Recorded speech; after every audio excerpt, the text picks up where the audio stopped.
just so that you know, we are live. We are live. Indeed. We are live. You can see the little live note at the top of the screen, and then it does help when it says that you're on. Okay. Yeah. So, welcome to everyone. Welcome to the Health Angle. Now, the Health Angle is part of healthierlife.TV, which is basically on Friday, but it's all the same stuff. The Health Angle guides, educates, supports, and teaches wellness and fitness awareness from a sporting perspective. So, look, haven't got that out of the way. But we tend to veer off at different directions. So you never know what you're going to get. So, Yeah. But today's headline is, what is your outcome? Now, your outcome, for people who are not used to that language, and I don't apologise for that because I didn't know until I heard this. What is your result? What is the result you want to have? Okay, so it may be training, it may be doing a specific sport, it could be playing tennis. Okay, it could be playing golf, it could be absolutely anything, and you can everything we talk about, you can actually relate to business and other things. Mm-hmm. All right, so it's not just about one thing. So, what is your outcome? Okay, to get through this call. Yeah, to get through this call without laughing too much, right? Okay, so it seems like an innocuous question, but is it? I think it's much more because your outcome really is what you're aiming for. Now, I did a little thing before about ambitious people, and just a very, very quick thing. Only 80 to 90% of people are ambitious. And that could be on a small... 80 to 90% of people are not ambitious. Sorry, they're not ambitious. Okay. I actually think the percentage is much, much smaller. Yeah. Okay. Now, it's your choice. It's everyone's choice whether they want to set goals and things like that. All right. So just let me set my notes up. I need notes. I don't mind saying. Okay. Right. What have I got down here? Yeah. So your outcome. Your outcome can be a destination. It can be a goal. It can be a dream. Okay. And can't read my writing. The idea is to arrive somewhere, isn't there? But as I say, if you don't know what you want, you're never going to arrive there. So what's your outcome for handwriting? Make it legible. Get neater so that I can. I did do it on the fly. So it's you may get gaps. You might get gaps in this presentation, but okay. So to reach any ambition, to reach any outcome that you want, there's something that you need. There's a couple of things you need to have. What do you think there will be, Warren? A vision, a clear vision. Yeah. Okay. Yeah. How clear? Crystal clear. It can't be murky waters. It needs to be crystal clear, full of color, full of detailed information, specificity. So that needs to be part of your vision, first of all. Yeah, and of course, the bit about the vision.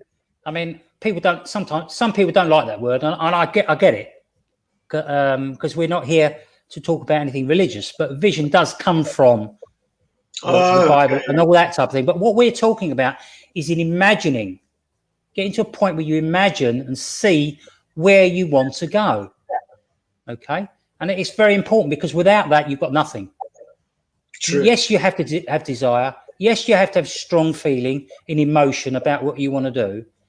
But if you don't really go into it in a deep way, and I've said this before about when you go and buy a car, you go and smell the leather, you choose the color, you choose the type of alloy wheels that you're going to have, and all this type of thing. You have to make it real. And although some of this stuff that we do is very, very simple, like I'll give you an example. I'm training near enough every day, apart from yesterday, because I had a sore knee. But I train every day, and I'm training. Paul and I spoke about that. Sorry? I said, don't worry, folks. Paul and I spoke about that. He got the day off. Yeah, I asked permission. I got the day off. But I'm back refereeing tonight. So, but my goal is very simple: is to run 2,600 meters. To those of the uninitiated, that's 6.5 laps of a running track. And if you're not used to metric, then basically we're talking about 1.61 miles. All right. And I've got to do it in less than 12 minutes. Okay. Now that is, when you're my age, that's pushing it.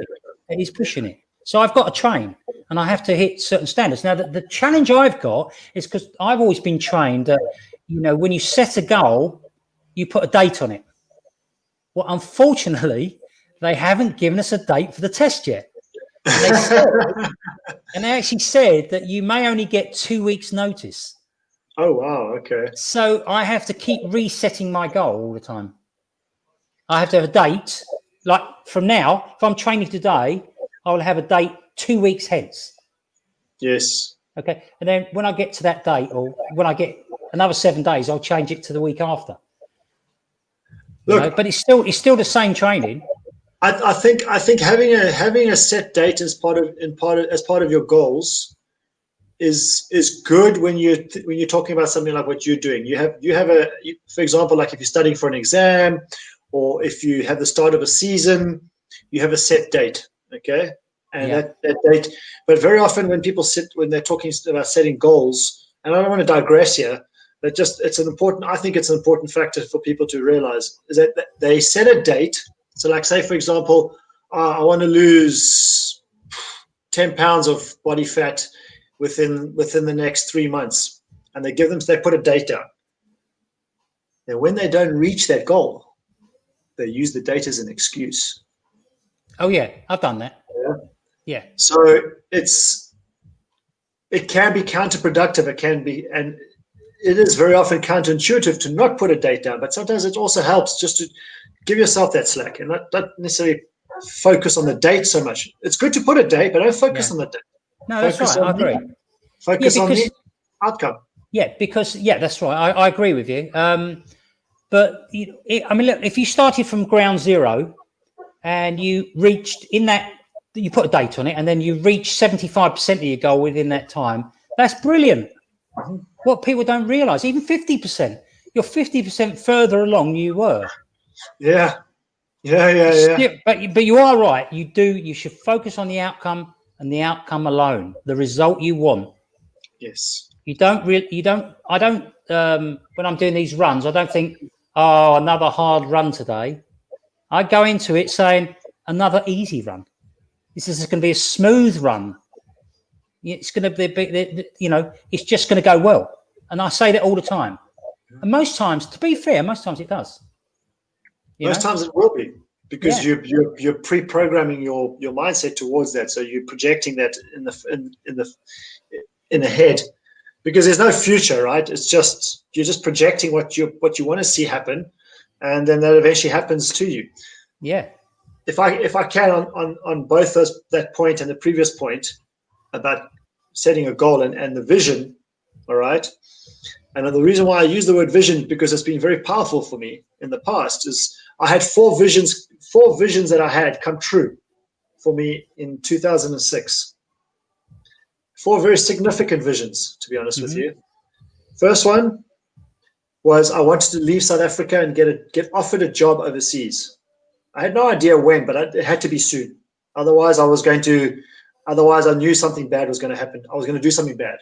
Yeah. So I wanted a job, and I needed to get an offer in soon from overseas somewhere. Okay. And one day I got a phone call to go and work in Dubai. Okay. It was probably about a year later after I set that goal. Okay. Because I needed to do some work on myself first. The second one was I used to have an Alfa Romeo, vintage Alfa Romeo, before I became homeless. Okay. Which I had to give away. I couldn't even sell it. I had to give it away. Then so my next goal was I wanted to have an Alfa Romeo. I wanted to have another Alfa Romeo. I arrived in Dubai in 2006, 29th of July. Just bear with me a moment, because I think this is powerful. No, you carry on, Warren. It's fine. I think this is powerful for people to hear, because the possibilities are there. You can create whatever you want to create. It depends on how strong your vision is and how strong your outcome is. Your desire to reach your outcome, I should say. I arrived in Dubai 29th of July 2006. I picked up my Alfa Romeo 147 off the showroom floor on Christmas Day that same year. Okay. My next goal that I had was I wanted to be living in my own apartment. Before I tell you that, the outcome of that, I want to lead to the next goal. My fourth goal, which was to meet a lady from Central Europe of a certain height, certain character base, and certain stature. So I had a clear vision in my head what she was going to look like. The only thing I didn't have in my head was her face. 2 weeks after arriving in Dubai, I walked into a restaurant. I saw my wife. I immediately said to myself, this is the woman I'm going to marry. I didn't even know who she was. I didn't know where she came from. Okay. We were up till 6 o'clock the next morning talking. And because after I found out that she's from Hungary, I was like, this is it. And a month after we were dating, she asked me to move in with her. So I had my own place. And before that, I was living in staff accommodation. Mm-hmm. Yeah. So who says the law of attraction doesn't work? But it depends on how you use it. Yes, it does. It does. It depends on yeah, how you use it. Yeah, you keep your feet firmly on the ground, but you are aware of what you want to attract. A lot of people poo-poo it, and I understand that. But what I would say is what you're doing is just you're opening your mind to receive it or to see it. Yeah. Because if you have a closed mind, you don't see the opportunities. You don't see the person coming along because you're not looking. You're not opening yourself up. And it's the same with everything. I mean, it's I mean, for me with sports, it's exactly the same. You have to see yourself doing something and being successful at something, And I just look. I always say you can't drift to the top of the mountain. You've got to have a goal to get there because you won't want to do the work to get there. I tell you. No, if you don't have the goal, a big enough desire. Yeah, true. Yeah, and most people. I mean, I read this in "See You at the Top" by Zig Ziglar. Most people are wandering generalities, but you should be a meaningful specific. Right? I like that. Yeah. And if you think about some of the people you've met, and you think, well, they're not going to go anywhere because there's nothing. They've got no aims. They've got no goals. They've got no oomph, if you want. Fire. They got no. What was it? Mojo. No mojo. We spoke about that before, didn't we? So, where's your mojo? Do you remember that? Anyway, yes. So going into that, we spoke about the training, and I told you. Oh, there was one other bit to my training, by the way, and that is to run about 15 minutes later, after I do the 1.5 miles in under 12 minutes. I've got to run 2 50-meter sprints in under 7.5 seconds each. Okay. Which for an athlete it's like just like a training jog, But still, trust me. I mean, in training last year I did that, so that doesn't hold any problems for me, But the 2,600, I'm so much better prepared this year than I was last year.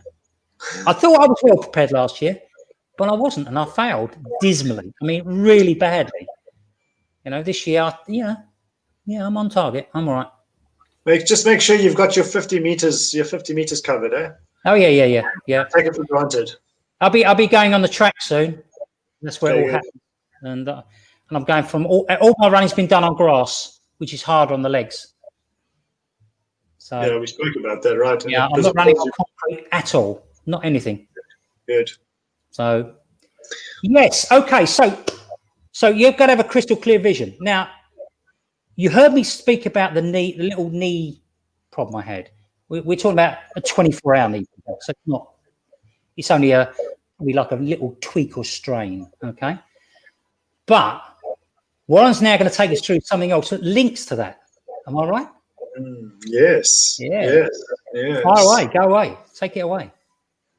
So something I mentioned to Paul about talking about today. So we decided that we would just integrate the two together into this one conversation. Is intuitive training, or for more layman perspective, listening to your body. And there's a double-edged sword to this. Okay. Intuitive training is becoming more of a catchphrase right now, as something that's becoming a little bit more, I don't know what's the word to think of, but yeah, something that's becoming a little bit more popular, intuitive training, and people are talking a little bit more about it. And just today, what got me thinking about intuitive training and listening to my body was, Paul and I were having a conversation yesterday, having a video chat, and we were both of us were exhausted. I mean, we're both, I think, physically exhausted. I hadn't trained for a week, by doing some swimming here and there in the lake, and then I came back from holiday, and I had four full-on days of training, back to back, since Saturday, Sunday, Monday, Tuesday. It was good hardcore workouts. And by yesterday, even by Monday, I was already feeling bleh.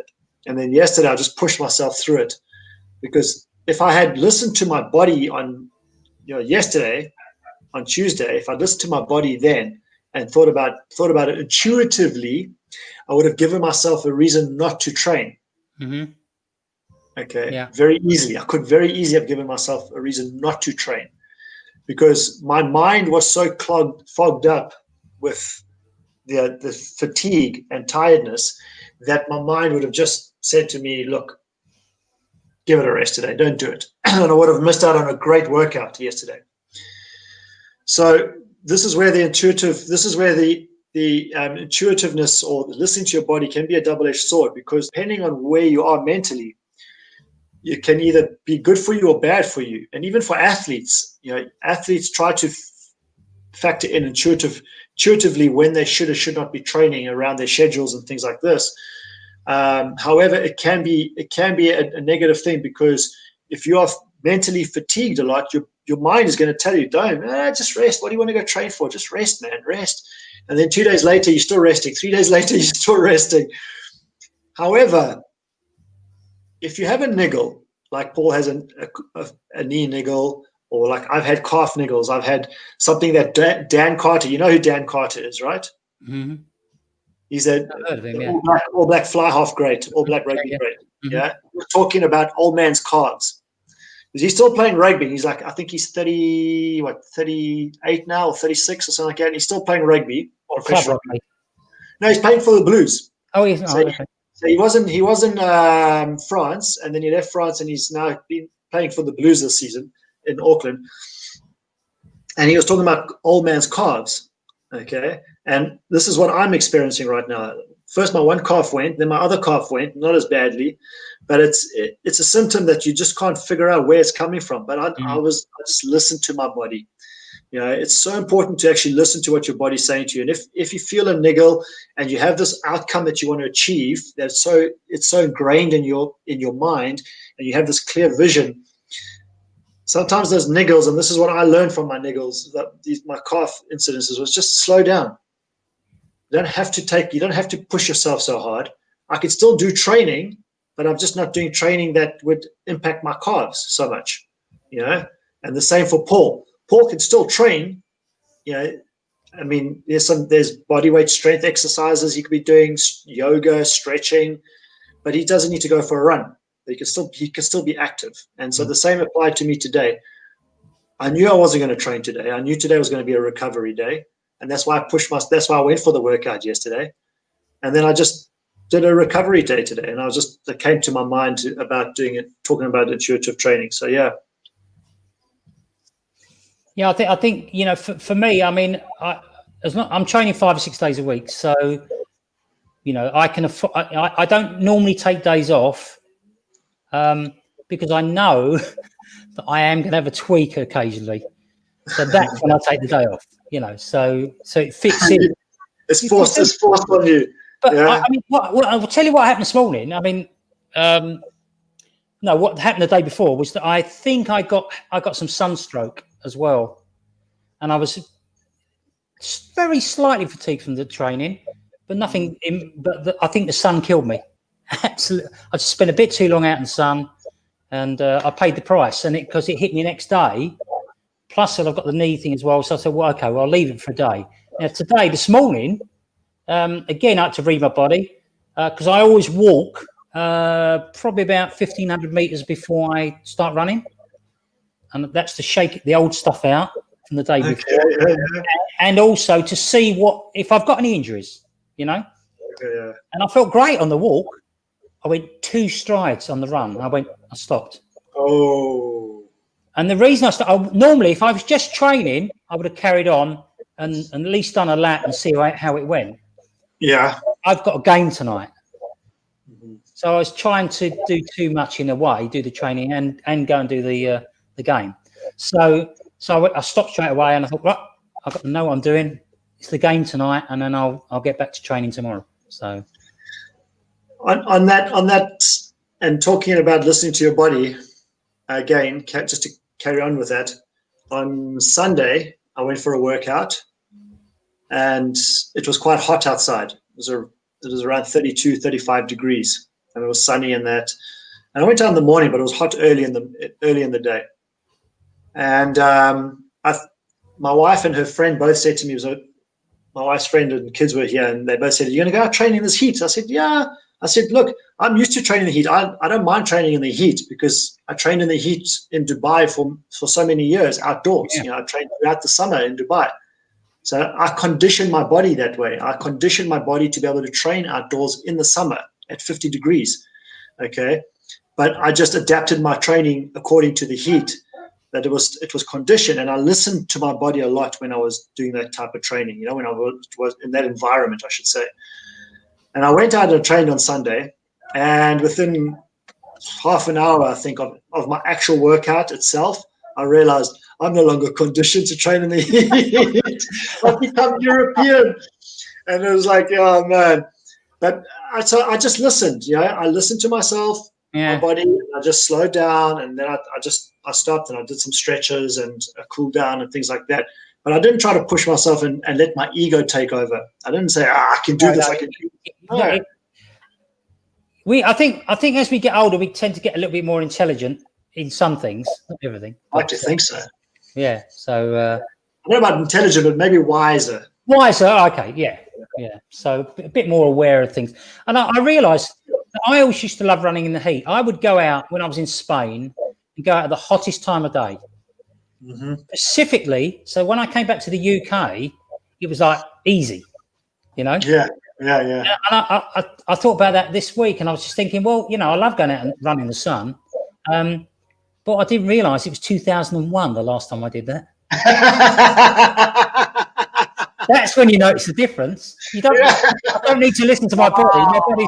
My body's screaming out saying, "No, don't do it." So that's a long time, man. Yeah. So, but it's very important you listen to your body. I mean, it's not just with sport either. It's with everything. I mean, you know when you're hungry. Okay, we know that you can then probably have a glass of water, and that may take the hunger away. Yes, so it's not that it tells you you're peckish or hungry, but maybe you're not. Yes, true. Then just drink some water. Yeah, absolutely. Invariably, all it is just dehydration. That's all. You just need to drink water. I just noticed you got quite a few comments here. Oh, sorry, I've been flagrant. Yeah, sorry.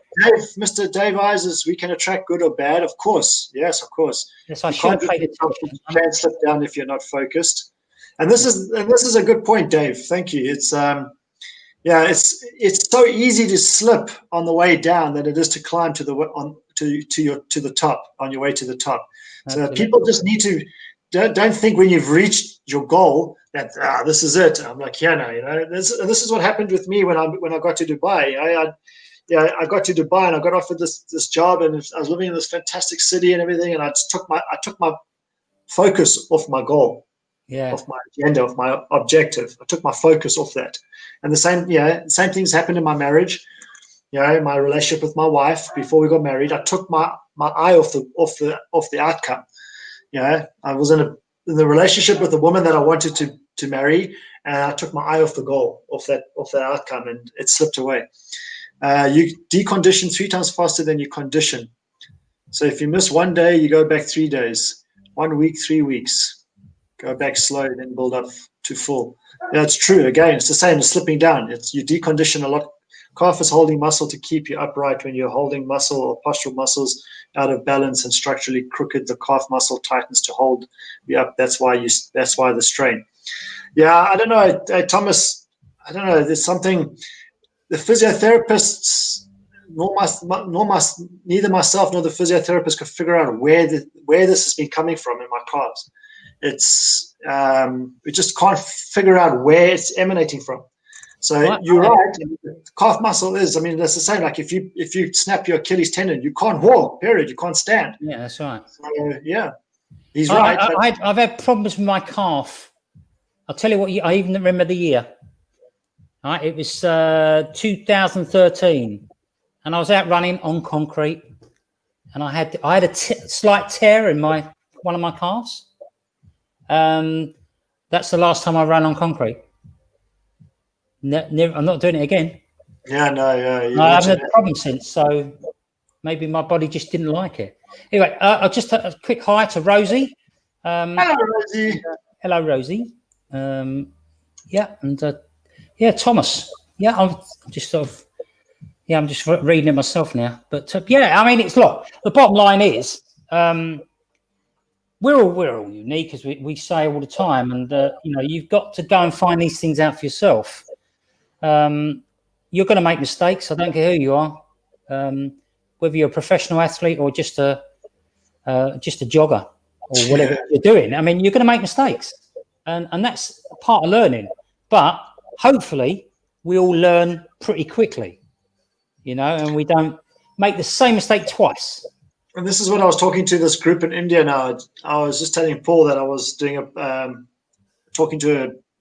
think it was around 76 people online just now, obviously, and in India. And I was saying to them that, you need to make mistakes. You need to stumble. You need to, just make mistakes in order to learn and understand better. And this is, if you go through a whole athletic career without an injury, you've never really pushed yourself. You never have really pushed yourself, because you've always kept yourself within your comfort zone. It's injuries as an athlete, no matter whether you're a part-time athlete or not, is a recourse of doing what you do. Yeah, it's a natural consequence of it. As so long as you push yourself, and as long as you and I don't mean go animalistic or go crazy, but just keep trying to push the envelope a little bit, push that barrier a little bit further, a little bit higher, whatever that looks like. Just keep going through the previous barrier that you reached. Don't just be content with staying at the top of the mountain, because if you're just content at staying at the top of the mountain, someone's going to replace you very quickly. And as an analogy, I use that analogy as that someone will be an injury. It's going to pull you back down again. If you remain content. So listen, push the barrier, but listen to the body at the same time, so that you minimize those niggles and those injuries as much as you possibly can. And that's where the intuitiveness or intuitive training and listening to your body comes in. That's where it's so significant, because we want to keep pushing, right? We want to keep evolving and getting better at what we're doing. We don't want to just be stagnant, because that's counter everything else that goes on around us. Everything else that goes on around us is constantly moving forward. So if you're training and you're exercising and you have a goal, but you don't keep pushing towards new goals, then things are going to happen to remind you that you need to keep pushing. Well, as I used to say when I was training for the marathon, another lamppost. Lamppost. I love a post box, another bus stop. Simple as this is, you're as crooked as a politician, banker, lawyer. That's why injuries. That's why I really got injured, because I knew my limits. And we're not talking about being professional here, of course. But it was something out of what I was used to. So I had to build it. I had to build up gradually. Mm-hmm. It started off, I couldn't even run a mile. But when I did 20 miles in training, it was the easiest run I ever did, and it was quick as well. So it just goes to show you can build up to. You don't know what you're capable of at the end of the day. You don't. You have no idea what you're capable of until you push yourself to that point. Absolutely. So when I did that, when I told you the story, I think in private, I got challenged to do a physical activity, a physical event, which most people would do over 3 months, over a 3-month period. Mm-hmm. Myself and a group of people, we did it in one day. Okay, it was part of when I was working with Virgin Active in South Africa, and it encompassed a 20K run, a 40K cycle, 5Ks of swimming, 8Ks of rowing, and then 3Ks of stair climbing. So we did part of it indoors, part of it outdoors. Okay. After 5Ks of running, which was the first discipline, my knees froze up. Mm-hmm. Because I have a condition in my knees, both my knees, the fluid dries up in my knees. So my knees froze up. And I pushed myself. I just kept pushing and pushing and pushing and pushing because I wouldn't allow my mind to let my body, give up. And I completed it. It took me 12 hours to complete the entire event, 20K run, 40K cycle, 5K swim, 8K row, 3K stair climbing. I couldn't walk for 2 weeks afterwards. But I knew that physically, if I just kept pushing myself and I was relentless about it, I could do it. Yeah. And I did. I didn't kill myself. I didn't permanently maim myself because I knew that wouldn't happen. I just knew I would have to recover, and I'd have a recovery period time after that, and to recover my knees. My knees are stronger now than they've probably ever been, but and this was a long time, quite a long time ago. This was in my 20s, but it was I did it because I had an outcome. Because I was challenged, so I had a vision. I had a clear vision, an outcome of what I had to do, and I just wouldn't let it fall by the wayside. So I kept pushing myself. Well, that's because you had some kind of desire there. You had a feeling inside that you wanted to do whatever it is that you wanted to do. I mean, it's and if you're going to achieve anything in life, you've got to have that gut feeling. You've got to have that, inside. I don't know. It's a inside drive, I suppose you'd call it. That propels you on, and obviously when it's the right thing or whether it's the wrong thing, and that's the other thing as well. You can get into something and then realize it's the wrong thing.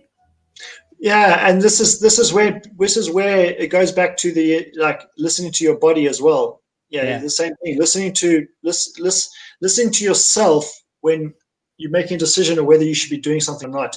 Yeah. Listen to yourself. Ask yourself the question: does this feel right? Is this a good decision to make? And just listen. If it's not a good decision, your body's going to tell you. It's going to feel heavy. It's going to feel dark. It's going to feel. It's not going to feel 100% right. It might not be like a heavy block sitting in your chest or something like that, or on your shoulders. But if you listen carefully enough, your body will tell you, no, don't. Okay. And if it's a good decision, it'll feel very light and easy. Just reminded me of something. I loved rugby till the first time I got tackled.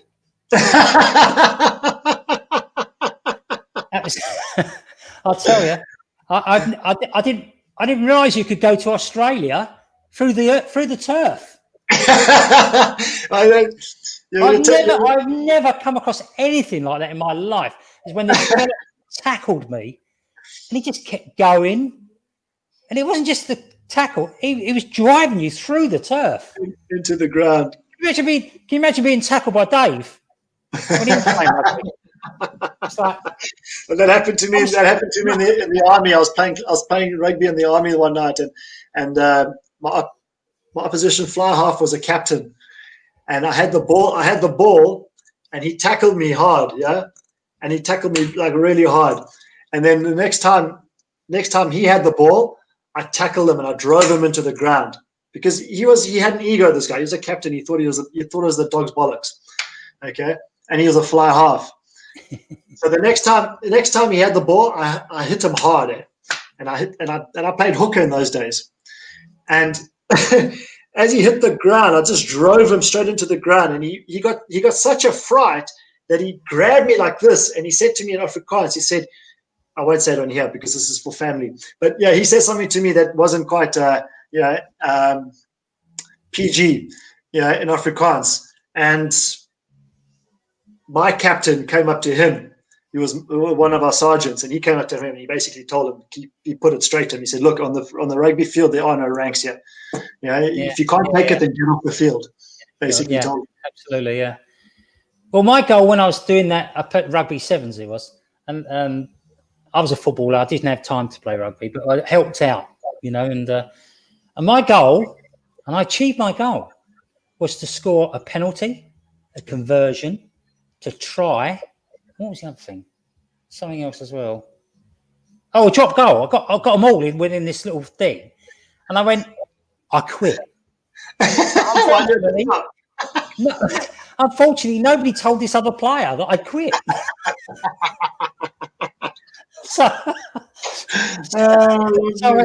I'm definitely a southern softie. I'm going back to football. And I did boxing. Boxing, I'll tell you, boxing was easy compared to rugby. I'll tell you. So. Yeah, rugby is a hard sport, man. It's a very tough sport, Paul. I've got full respect for rugby players. And please, if you see me, I don't play anymore. Okay? So please don't tackle me. All right? All right, we better get going anyway. I love it. There was an American football player. He was talking. He's a kicker. Now, in American football, that's all they do, really. I know. And he came on social media on Twitter saying about how he would literally kill in the game of rugby. He would be a superstar in the game of rugby. So all these professional rugby players were like, well, mate, the training ground's open for you any day you want to come and visit. Because they know, take those pads off, take that helmet off. Yeah. It's going to hurt. Yeah. So, yeah. I bet any American footballers are going, don't do it. Don't do it.